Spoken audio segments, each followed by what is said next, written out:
Question number one: is it normal to avoid having children out of fear of losing them, that it would be emotionally unbearable? I often think the pain of losing a child would outweigh the joy, and that avoiding parenthood could protect me from that devastation. Well, I think it was C.S. Lewis who said, well, if you're worried about being hurt, don't love anything ever. Nothing, not even a pet. Like the whole process of loving includes the risk of losing. But does that mean that you stop loving altogether? I mean, you can apply the same kind of evaluation to friendships. You can apply the same kind of evaluation to marriage or dating.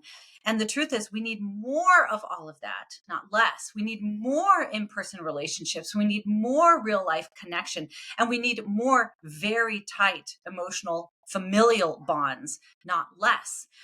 Unfortunately, I do think that the next generation has been infected by a kind of risk aversion that is telling them things will be too hard. I should not do that.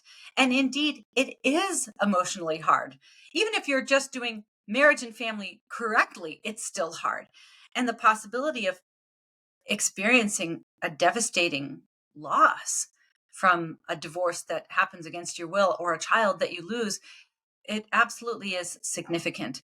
But does that mean it's not worth doing? Absolutely not. You're getting exactly the wrong lesson from the intense good of those kinds of loving bonds. The truth is, you should probably have more children, not no children. People who have decided to keep their babies through birth, even though they know they'll probably die shortly after birth, will still often testify that no matter how short their baby's life was, how significant that child was.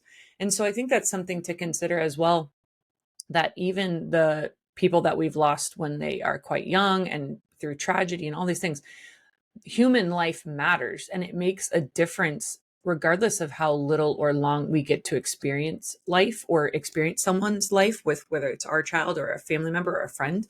I think that's a really good thing to consider, as well as, yeah, life is pain. And if we were, I mean, includes pain. You have to have the potential of pain and loss to have joy and freedom and connection. And yeah, if we lock ourselves away, yeah, maybe you'll never experience pain, but they're saying, well, the pain will outweigh the joy of having a child, but you're then risking having no joy at anything at all if you don't want to risk suffering. I think that is the perfect way to look at this, Jen, because I know people who have lost babies in utero. I've known them that have lost them, within days after birth. I've known people that have lost children that were 5 or 7 or 9 or 20 or 30. And it's so painful. I don't think any of them would have said, better to never have had that child at all. That the joy and the love did outweigh the loss and the tragedy. And, this is something that we do need to confront, because there is a generation of people who have bought into some of the specifically climate alarmism that says that the world is coming to an end, and it's so devastating, it's so terrible, the environment is in such trouble, we need less people, it's actually bad, it's immoral to have children. And number one, that's an absolute lie, because we are not seeing an overpopulation problem. We are entering a world where we're going to have a massive, devastating underpopulation problem. But the other thing is, many of those people will go on to regret not having children.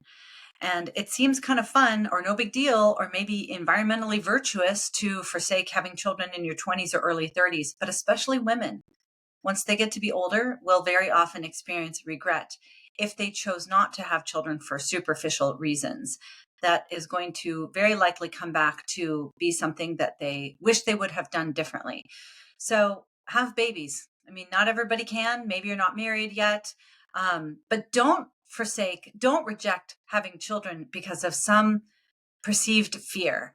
The world needs more babies raised by people who love them, care about them, and are raising them with their, married mother and father. That's actually the thing that can save the nation.